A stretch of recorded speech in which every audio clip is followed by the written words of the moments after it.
They say time heals all wounds.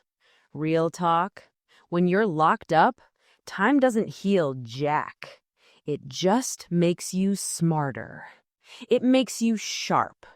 You got nothing but time and concrete to think about the people who put you here. And when you've been doing hard time for a crime you didn't commit, you don't look for healing. You look for a blueprint. My name is Sarah.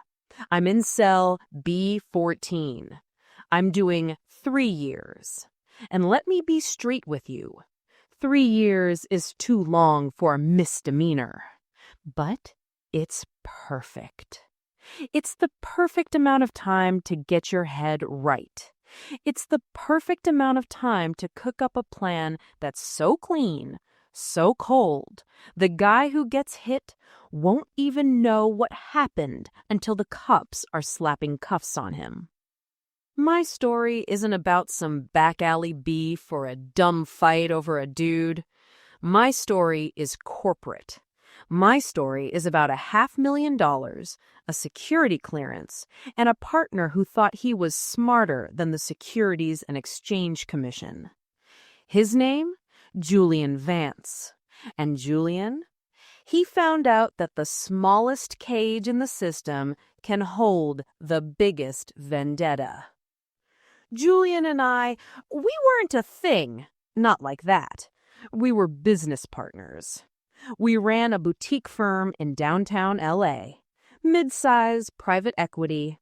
Nothing crazy, just hustling, making bank on some risky investments. Julian was the face, the slick suit, the guy who could sell ice to an Eskimo. Me? I was the brains, the one who managed the books, ran the audits, and knew where every single penny was tucked away. I was the firewall. For 5 years, we were a power couple, grinding daily. We were making crazy money, hitting 7 figures easy. We bought a condo in Santa Monica, split the lease on a blacked-out Tesla. We were living the good life. But the good life? It's a lot like a house of cards. One small puff, and it all falls apart.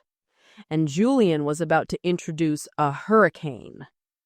The cracks started small, like a hairline fracture you don't notice until the ceiling caves in. We had this big client, a pension fund, worth about 50 mil. Standard setup, totally legit. But Julian, he got greedy. Not just greedy for money, but greedy for control.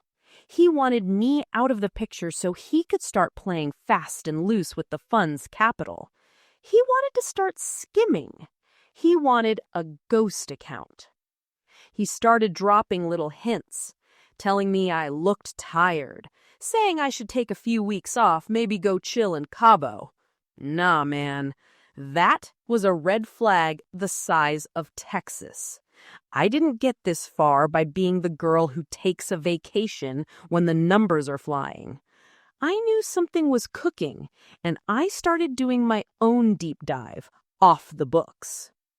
What I found wasn't just skimming. It was full-on federal-level fraud. Julian had set up a whole shadow structure, shell corporations in Delaware, fake invoices, dummy accounts, the whole 9 yards. He was siphoning off chunks of the pension fund, transferring it overseas, probably stashing it in some offshore account with a terrible view. It was a massive financial scheme, and I realized I was just collateral damage waiting to happen. He figured if I'm gone, who's going to check the ledger? Who's going to notice the missing $500,000 that he needed to cover his tracks right now? That money was just a buffer, a panic fund. I confronted him. I was stone cold, didn't raise my voice, just laid out the facts, section by section. Julian, I said, the numbers don't lie. That $500,000 you moved to the Cayman Islands on Tuesday, it's not an investment. It's theft, and I'm going to the feds. His face went white, like ghosted white. That's when I knew I wasn't dealing with a partner anymore. I was dealing with a cornered rat. He tried to play it cool, saying it was just a temporary reallocation. Bull. I told him he had 24 hours to put every dime back, or I was blowing the whistle. I was going to expose his shady dealings and his whole operation. I walked out of that meeting thinking I had laid down the law. I thought the fear of being absolutely ruined would make him fold. I was dead wrong. Julian didn't fold. He didn't blink. He just waited for his chance to strike first. The next day, I was grabbing a latte at my usual spot near the office, feeling pretty good actually, like I had dodged a bullet. Then Julian called, real panic tone, said the network was down, needed my personal encryption key, stat. This was typical Julian drama, always losing his own access.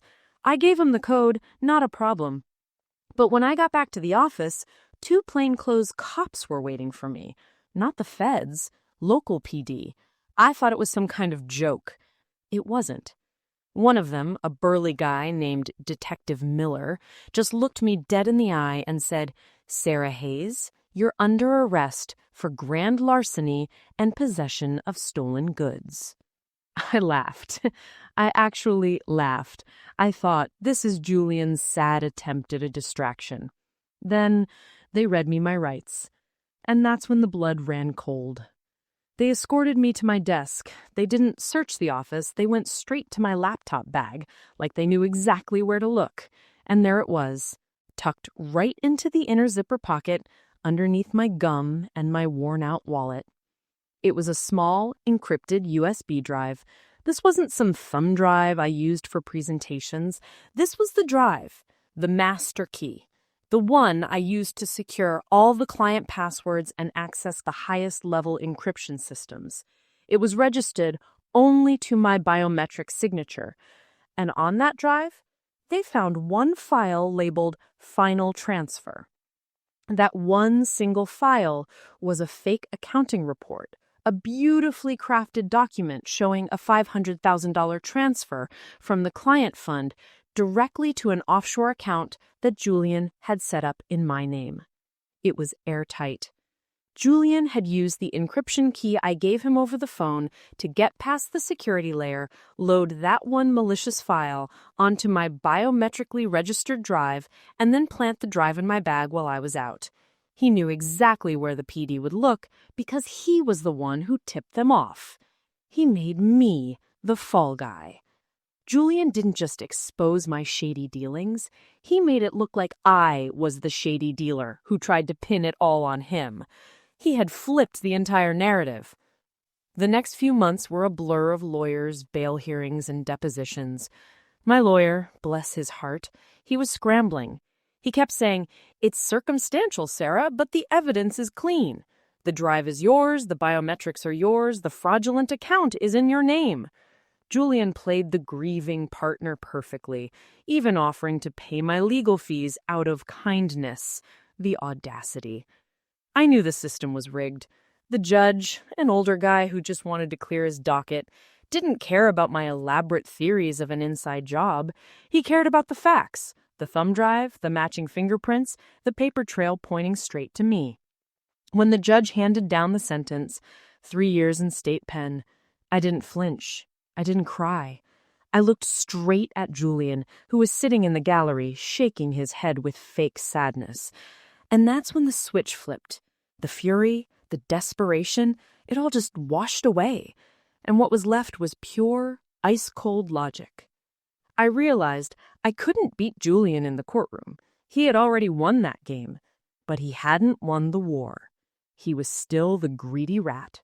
He was still sloppy, and he was still paranoid. And paranoia, that's a weakness I could use. When they shipped me up here, I didn't join a crew. I didn't look for protection. I sat in my cell and I started drawing. Not pretty pictures. I drew charts. I drew timelines. I drew his entire digital life, his financial vulnerabilities, and his one single point of absolute terror. The sentence wasn't a punishment. It was a strategy session. I had 3 years of absolute, undisturbed time to plan, and I decided Julian Wance wouldn't just be ruined, he would be ruined by the exact system he trusted to protect him. My plan was simple. It was brutal, and it was going to start with one 10-minute phone call. They run things here with routine, like a broken clock that's always 30 minutes slow. Wake up, chow, yard time, lock up. That routine, it's designed to break you. It's designed to make you forget the outside world. But for me, that routine was a gift. It was a shield. It meant I had a guaranteed, undisturbed block of time every single day to perfect my blueprint. The first few weeks, I kept my head down, didn't make eye contact. You got the girls in here who want to run things, the lifers who got nothing to lose, and the newbies who cry all night. I wasn't any of them. I was quiet. I was observing. I was mapping the territory, because the real battlefield wasn't the yard. It was the outside. My target, Julian, was still out there, sipping champagne, wearing my Tesla, probably telling everyone he was the victim of my financial breakdown. That smug look he gave me in court, that was my fuel. That was the energy drink that kept me awake through the long nights. I had already figured out Julian's greatest vulnerability, long before the handcuffs. It wasn't the money he stole. It was the woman he was cheating with. A waitress from a high-end sushi spot downtown. Pretty, dumb, and absolutely terrified of confrontation. Her name was Chloe. See, Julian wasn't just a crook, he was a cliché. He thought hiding his financial fraud was the hard part. He didn't realize hiding his personal life was the actual fatal flaw. The cheating was sloppy. He used burner phones when he talked to her, but he paid for everything: her rent, her little Fiat, her pricey gym membership, all through a discreet, separate bank account, an account I knew everything about. But the affair itself wasn't the weapon. It was the key to the weapon. I used my first few commissary purchases to get supplies, not tobacco or instant ramen. I got cheap notebooks, the kind with the flimsy covers, and a couple of those dull pencils they let you keep. I looked like every other inmate journaling her feelings. But my journal, it was a master ledger. I used the first notebook to map out Julian's life cycle. When he woke up, when he hit the gym, when he talked to Chloe, when he had his weekly calls with his shady lawyer Marcus. I knew his schedule better than his mother. I even remembered the exact day he set up his online banking profile, and that was the jackpot. When he set up his main business account, he used a security question, not the standard, "What was your mother's maiden name?" Julian was too arrogant for that. He wanted a question only he would know the answer to, something private, something that made him feel clever. The question he chose: what is the name of the woman you cheat on your business partner with? I remember sitting next to him in the office months ago, watching him type it in. He laughed and said, "Now only I know the key to the kingdom, Sarah." He thought it was a brilliant inside joke.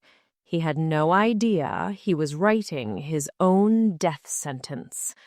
The answer, of course, was Chloe. He used her full name, spelled out perfectly. I spent 6 months writing the name Chloe over and over in that cheap notebook.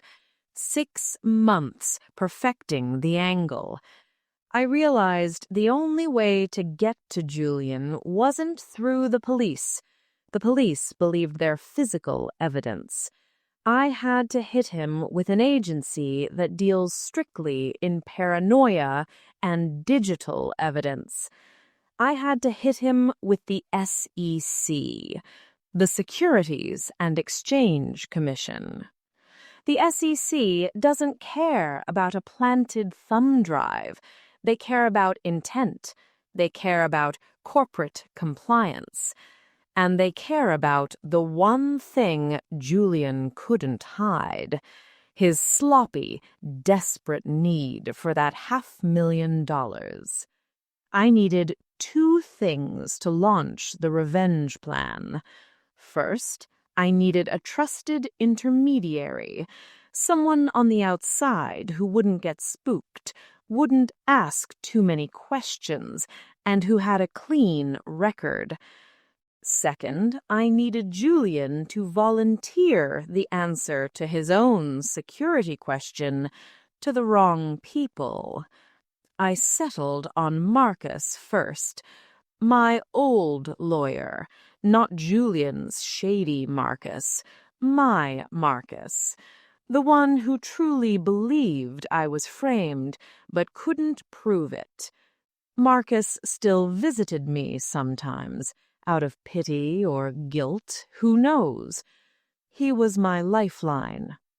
I couldn't tell Marcus the whole truth. That would put him at risk.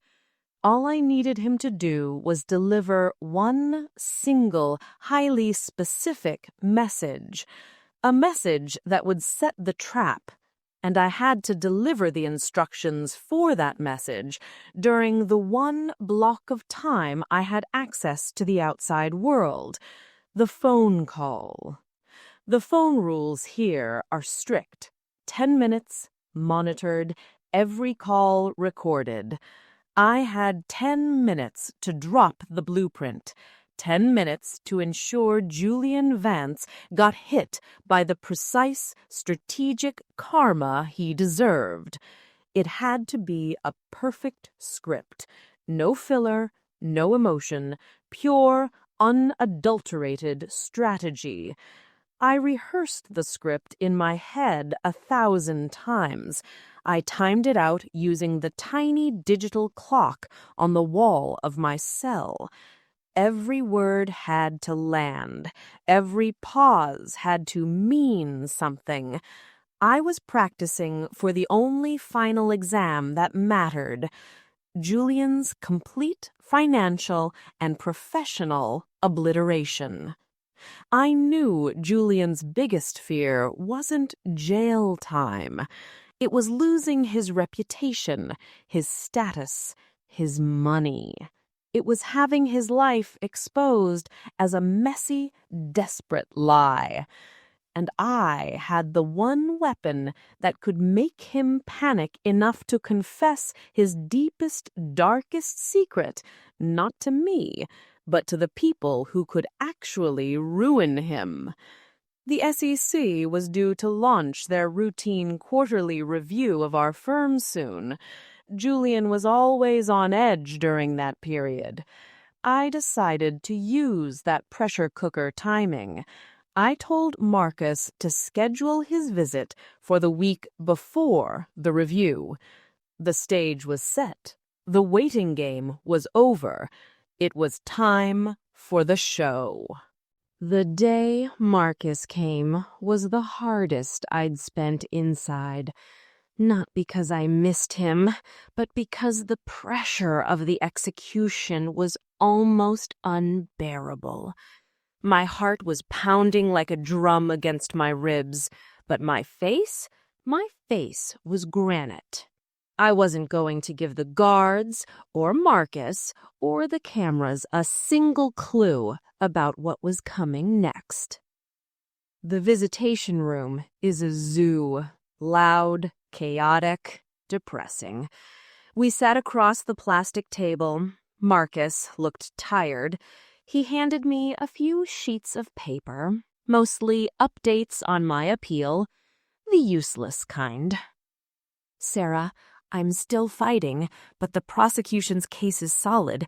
That biometric evidence is airtight." I cut him off. Not rude, just cold. "Marcus, stop fighting the past. We're talking about the future, Julian's future."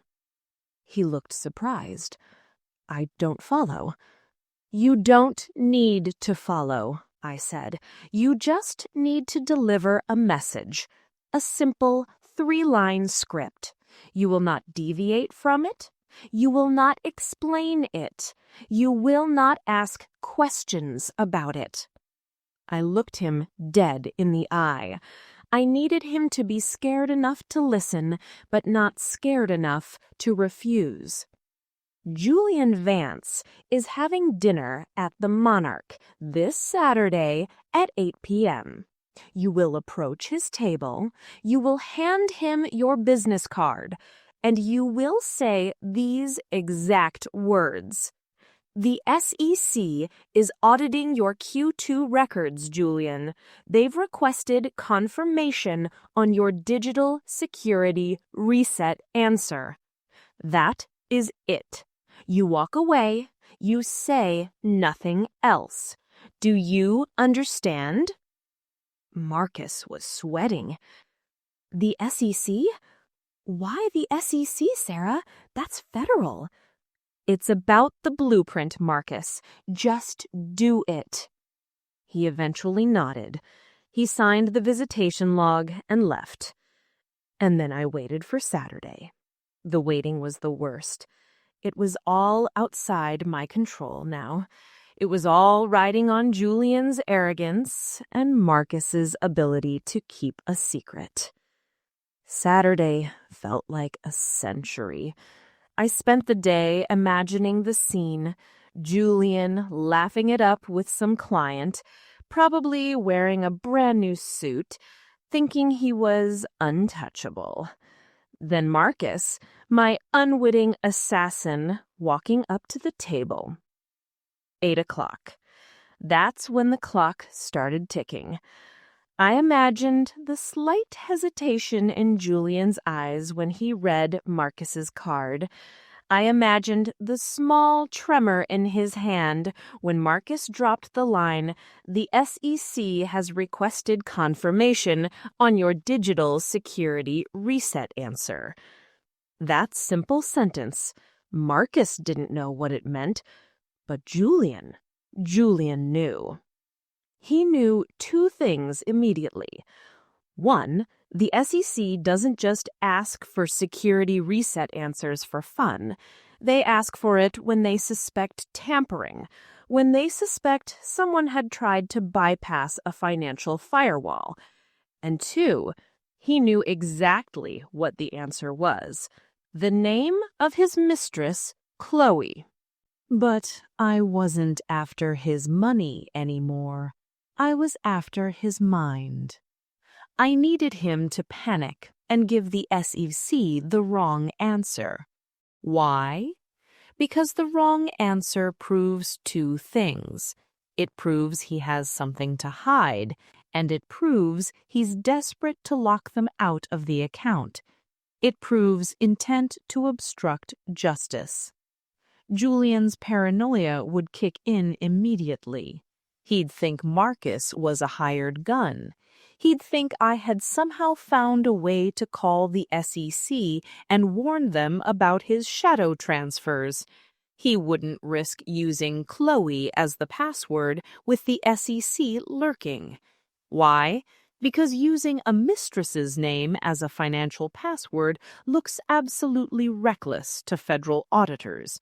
He wouldn't risk having his personal life exposed to the government. He would default to the generic answer, the mother's maiden name, the easy, boring answer. He'd give them the answer that looked clean. That's where the trap was laid.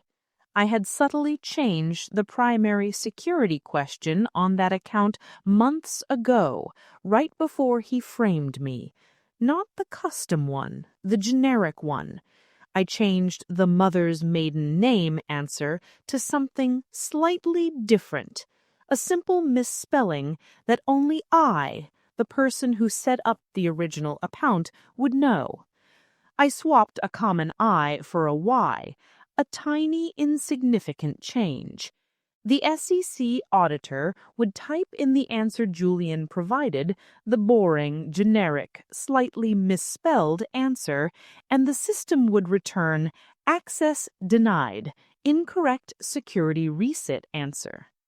That single denial, provided by Julian himself, would look like obstruction of a federal investigation.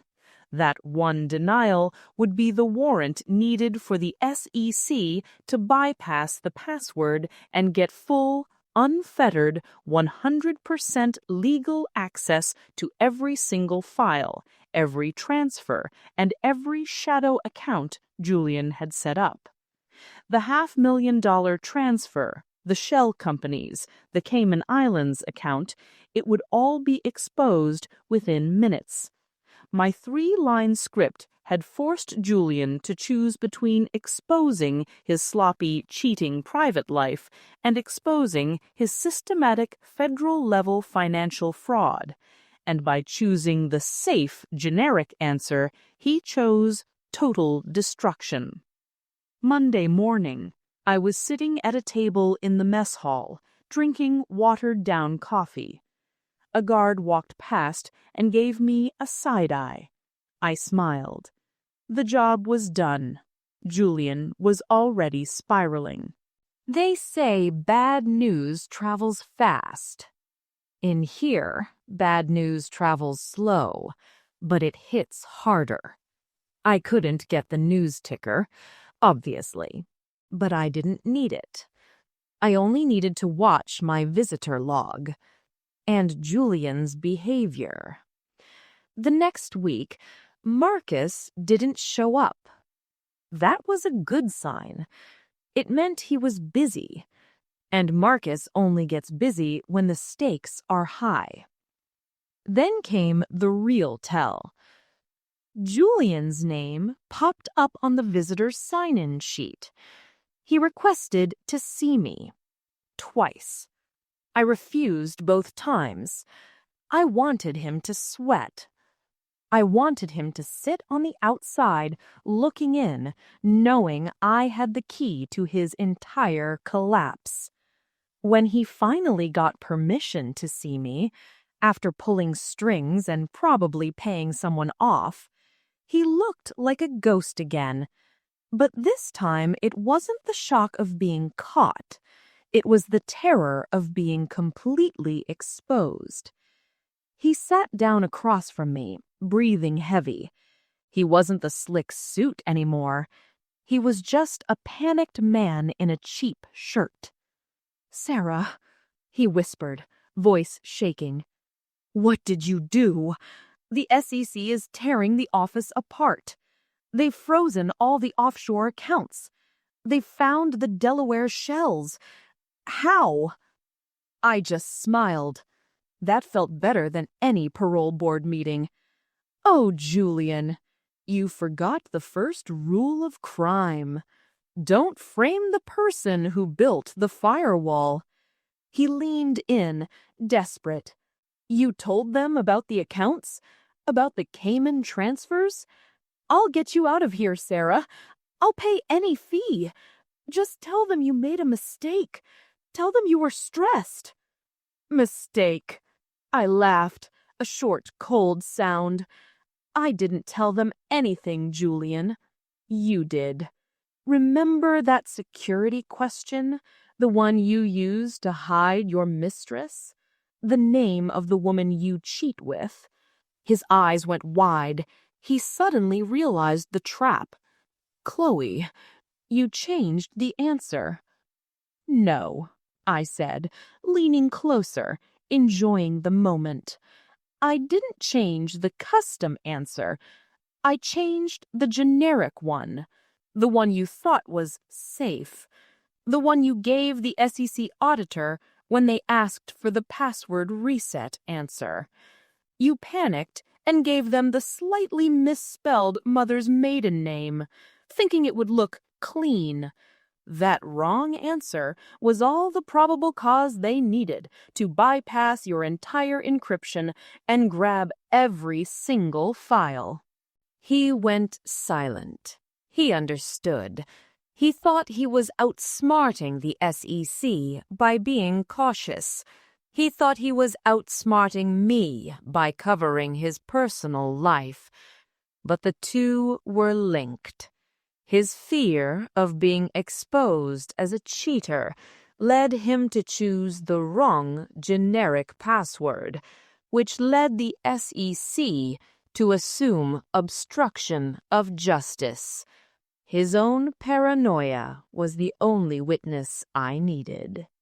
The best part, Julian, I continued, my voice low and satisfied, the SEC doesn't care about the planted thumb drive. That's a local crime. They care about financial fraud on a federal level.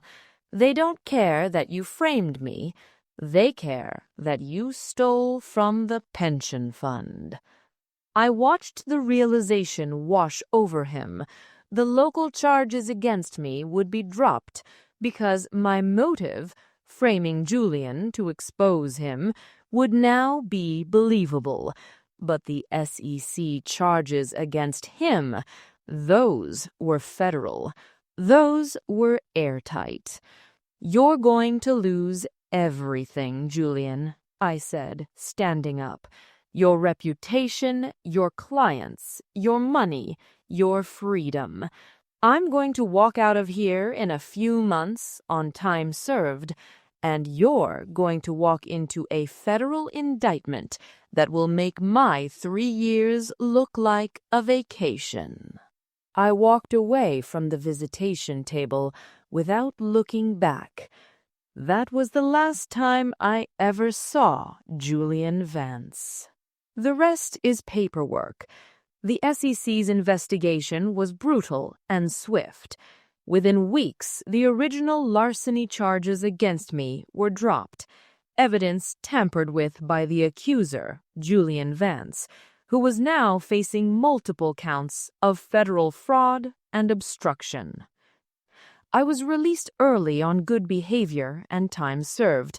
No fanfare, no big party, just the cold reality of freedom. I didn't try to get my old job back. I didn't try to get the Tesla. That life was poisoned. I took the settlement from the firm, the small amount they were forced to pay out when Julian's fraud became public, and I moved. I found out Julian was sentenced to 10 years in federal prison. Federal time. Hard time. 10 years of thinking about the woman he framed, who used a single 10-minute phone call to orchestrate his entire downfall. They took my freedom. I took his life.